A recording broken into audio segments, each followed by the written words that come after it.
Welcome back everyone. Now in this lecture, we're going to do something that's really fun. Till now we have been just messing around with Python. But this lecture is the real deal. We're going to make our very first real world application. Yes, you heard it right. We're going to make a real world application. We're not going to be printing hello worlds anymore. We're going to be making something that is actually useful. In this lecture, we'll be making a calculator. And we'll make our calculator using the things we'll learn till now. Alright, so let's get started. Now, if you already checked out the documentation, you somewhat have an idea on how a calculator is going to work. If you want, you can try it on your own, or else we'll do it together. So basically, this is how our calculator is going to work. Our calculator is going to use two numbers. So we must have two variables, two integer variables to receive those numbers. We also need a string variable or a character variable to read our operator. So we'll be needing three variables. So let's go ahead and make those three variables. You can pause the video and try it on your own if you want. So let's make three variables. Okay, now if you take a look at the code, you can see that we have made our three variables. Now we'll do a short recap. What input is going to be doing is that it will take a number from the user and store that value in num1. Now whenever we don't specify int, that means we just use input, it means we are going to be reading a string. You already know that. Okay, so our variable part is done. Now about the operation. So our user will enter an operator like addition operator, subtraction operator, whatever, and the respective operation has to be performed and we'll have to print the result. So that means we're going to be needing conditional statements. So let's get started. Okay, we have successfully written our very first conditional statement, and here's what it's going to do.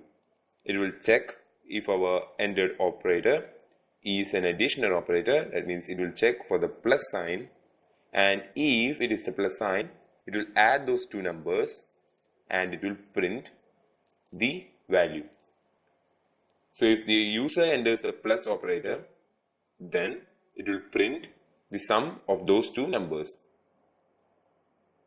Now, the same way, we'll add the minus operator, we'll add the multiplication operator, and also the division operator. Now, if you have gone through my previous lectures, you will know that we'll be using elif statements. We'll be using the if, elif, else ladder for this. We'll be using elif statement to make our program more efficient. The program will still work if you use the if statement, but we'll use the elif statement for more efficiency. So we can write our program in this way if you want, but this will not be that much efficient. To reduce the number of comparisons, we'll be using the elif statement. So let's use the elif statement here. Alright, our program is more efficient now. It will have less number of comparisons. Now there's one more thing that we'll need to do. What will happen if our operator entered some other operator other than these four? For example, maybe an exclamation sign. So we must add an error message too. So to add the error message, we'll use our else statement. We learned that in our previous lecture. If you don't remember how to use it, you can go back and refer to our previous lecture. We'll be using our else statement.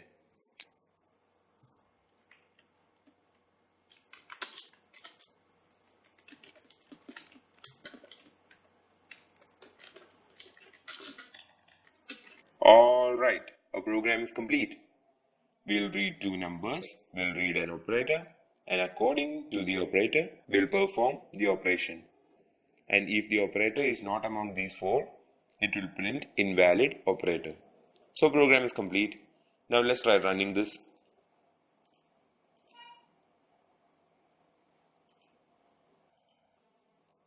Alright, seems everything is working fine. So let's enter our two numbers here. Let the first one be 12, the second number be 12 again, and oops, we forgot to change this one. It should not be under the first number, it should be under the operator. So let's fix that.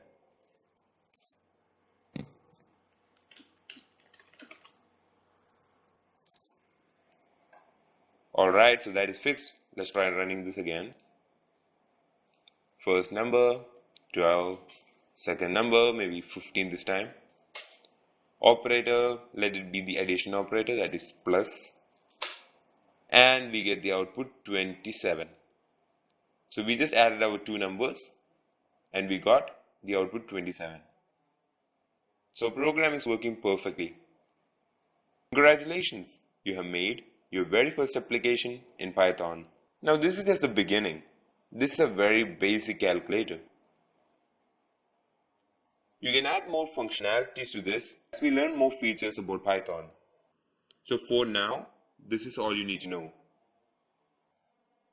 Now in our next section, we'll be learning about iteration statements. It is a very interesting section, so I'll see you there. Thank you for watching.